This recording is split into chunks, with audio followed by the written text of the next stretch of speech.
Episode 276, Confession. "What happened?" Julian asked as he watched Chris put away his phone. Julian's father and mother also looked at Chris. "Saul killed my men," Chris said gloomily. He wanted to kill Saul for threatening him on the phone like that. Julian's family were shocked at the news. Julian cried out in panic. "Didn't you send 6 people to kill Saul? Didn't you threaten him with his girlfriend? How could they have been killed? What else did he say?" "Shut up!" Chris stared at him. He had already been in a bad mood and didn't need Julian adding to it. Julian stopped talking as he realized that he had upset Chris. He tried to flatter him. "Sorry, I'm being too talkative, but there are thousands of ways to deal with him. When he falls into our hands, he'll know he's as good as gone." Chris didn't listen to him. Saul had said on the phone that he was going to make Chris pay. He had said some nonsense about his family and his money. He was angling to find the way to hurt Chris the most. The idea of Saul creeping upon him to get revenge made Chris clench his fists tightly in anger.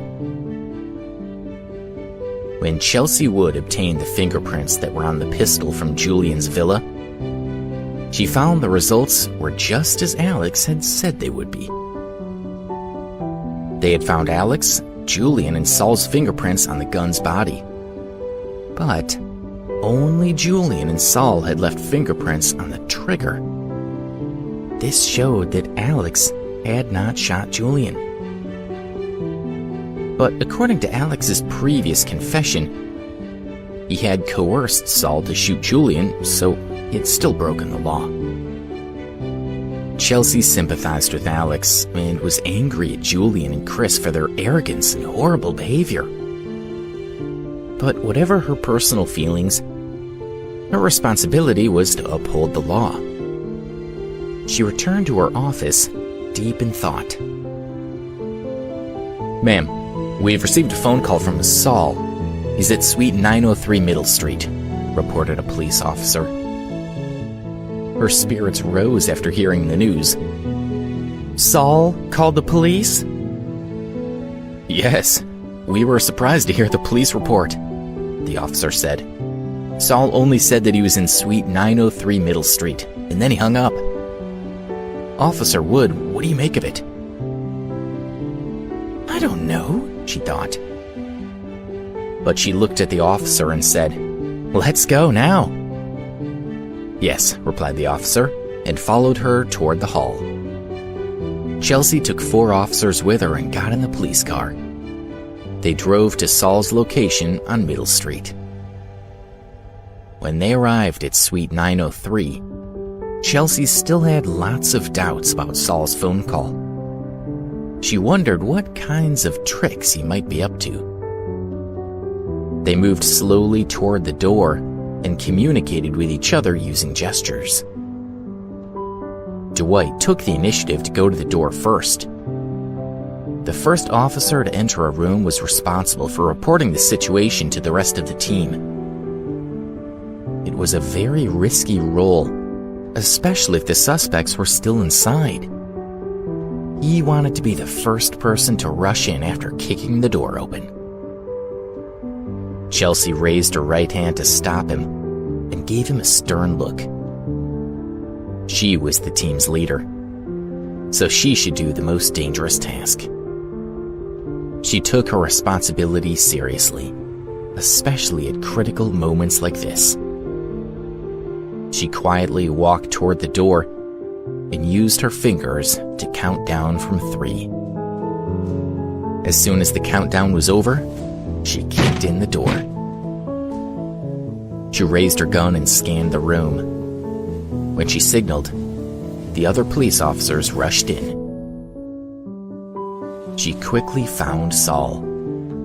"Don't move!" she shouted. The other officers pointed their guns at him.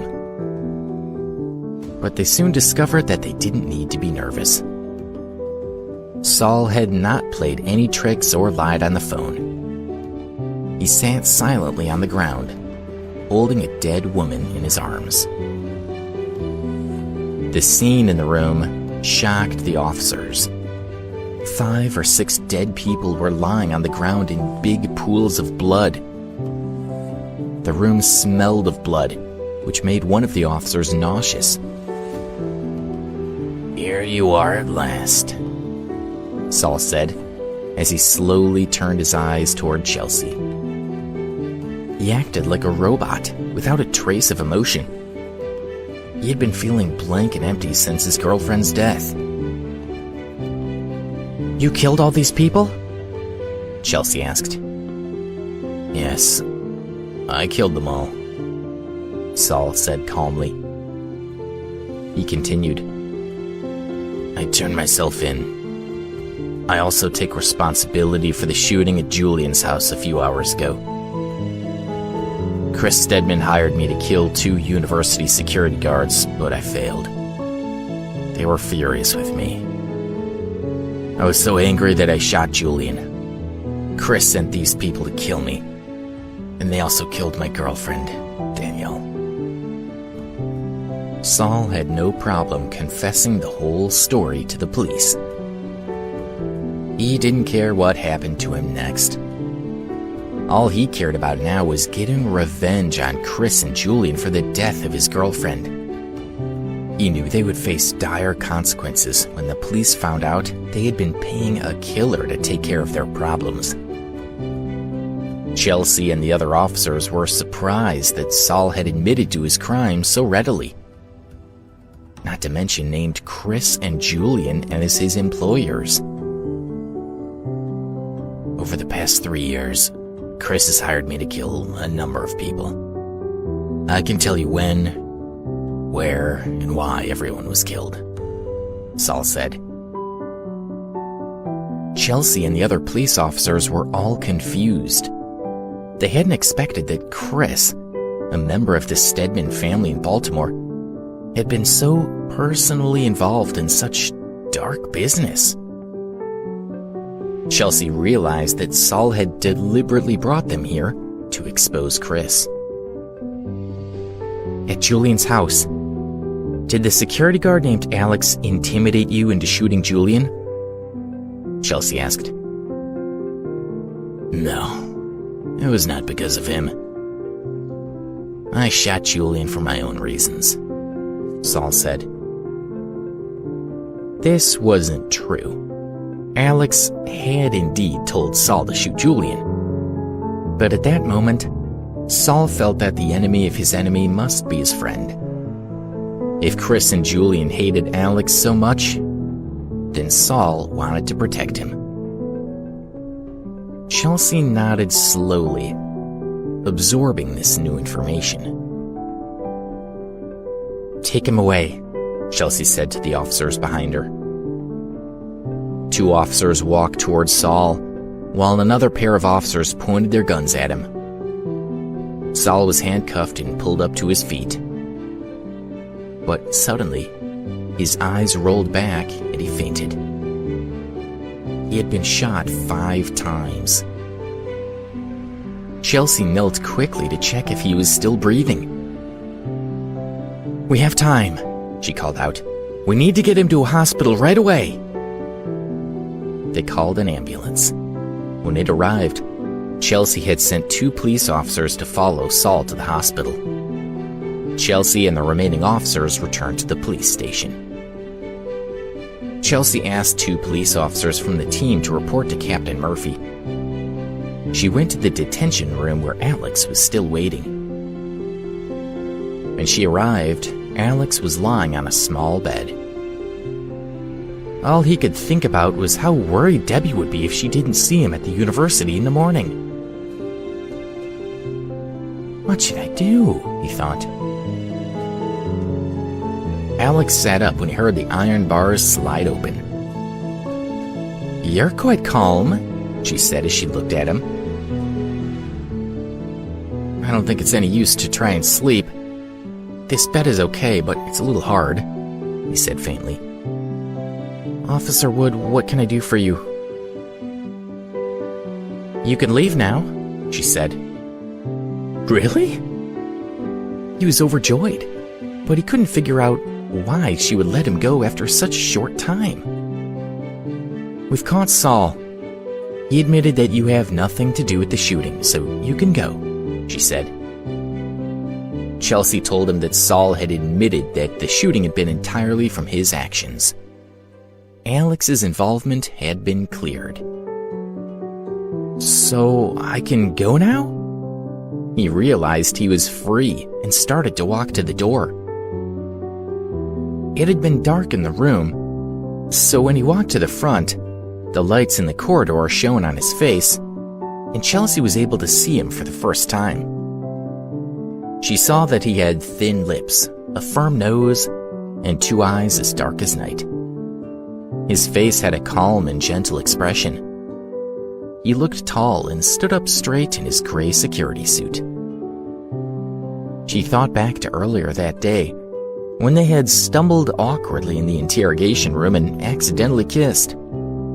Her eyes flickered slightly, and her face flushed pink. Alex gulped. He was thinking about that strange accidental kiss as well. He said, "Sorry about before." "You should go now," she said as she stared at him. He had no choice but to leave.